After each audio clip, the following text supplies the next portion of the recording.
Hey everybody, Kit Nagy here for Nagy on Sports, bringing you a new edition of the video breakdown. Today we're going to take a closer look at the play-action pass and how that should incorporate in the offense that Kevin Stefanki plans to bring to the 2020 Cleveland Browns.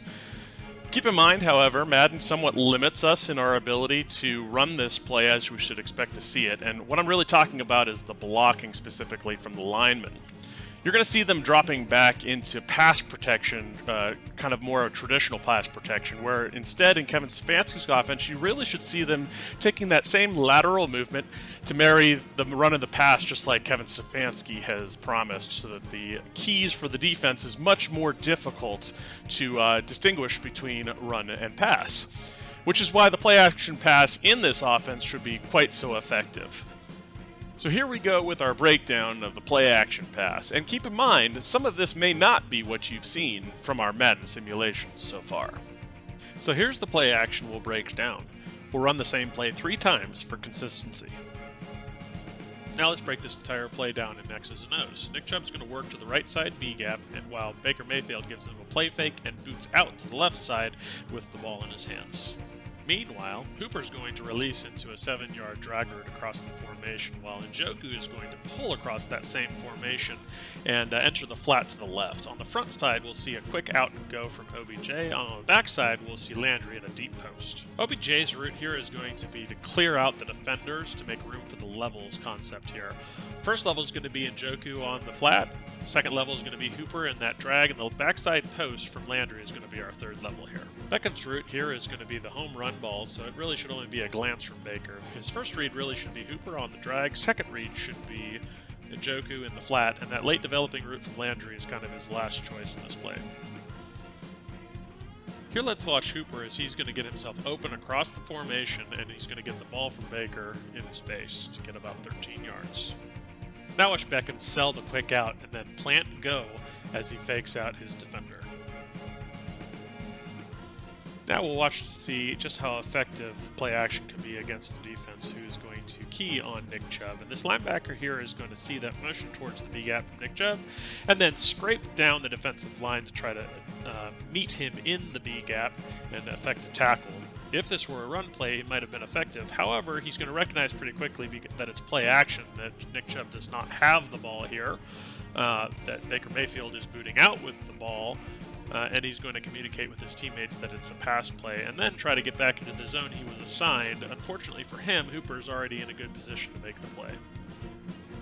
Here, let's take a closer look at the defensive line and how they're affected by the play-action pass and the boot. Normal quarterback drop back kind of determines where the normal rush angle will come from, where they're trying to meet the quarterback in that backfield where that pocket is trying to protect him. However, on a play-action fake that then has a boot associated with it, we're going to see that that normal pocket starts to form here. However, the play-action fake occurs and the boot shifts the pocket so that those play side rushes are suddenly on bad rush angles, where the backside rush is really the only one that's still on a valid rush angle. Everybody else has to adjust to get to the ball here. So now let's break down how OBJ got so open. The cornerback is going to be watching OBJ here, and he's going to recognize pretty early on that OBJ is on a quick out route.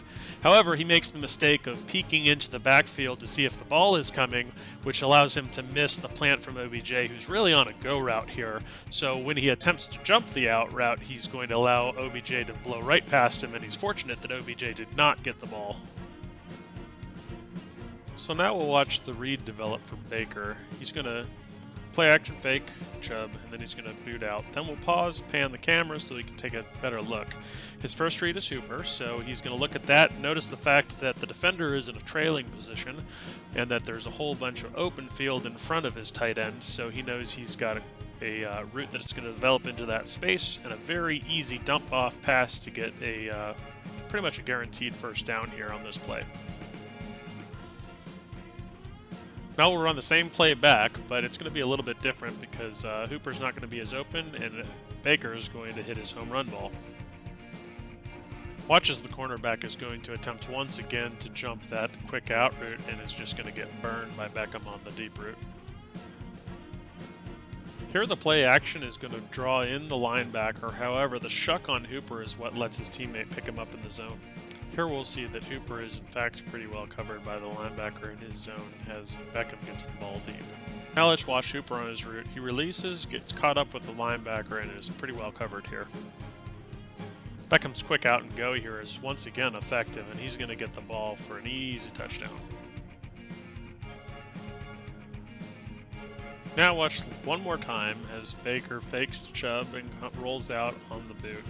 And he's going to do something we all wish he would do in our simulations with the Browns as he scrambles up the field to get a whole bunch of yardage and eventually a touchdown. So here we're going to watch a series of clips of defenders from their perspective, and the real purpose of these clips is just to show you that each of these guys have pretty good coverage on their zones, on the routes that are in their zones. So there's really nowhere for Baker to go with the ball here in a pass, to include the backside post, which in the deep high safety here has pretty well covered, which is why the run ends up being the best option for Baker. We'll break that down a little bit closer here in the next clip.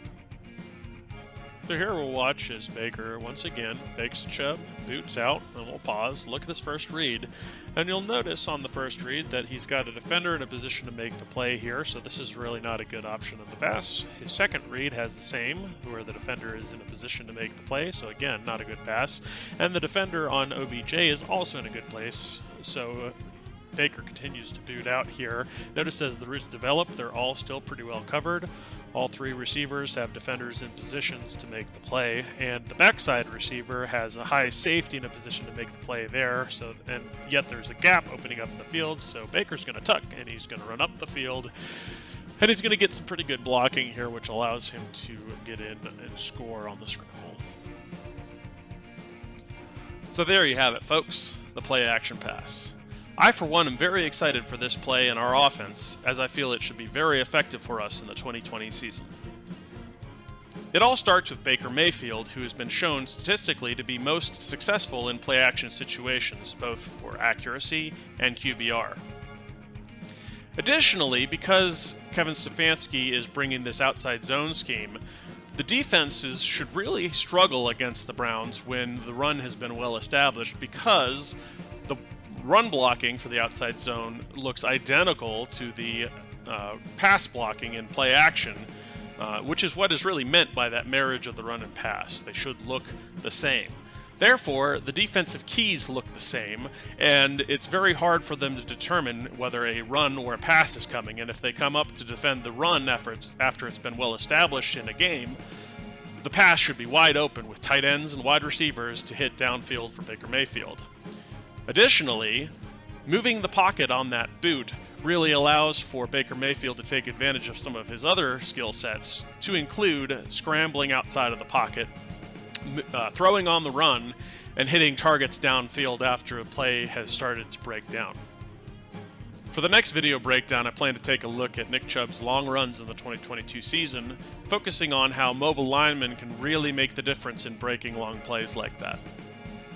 If you guys have topics you'd like me to break down in future videos, please note them in the comments down below, and I'll try to incorporate those for future episodes. Until then, I'm Kent Nagy for Nagy on Sports, and as always, go Browns!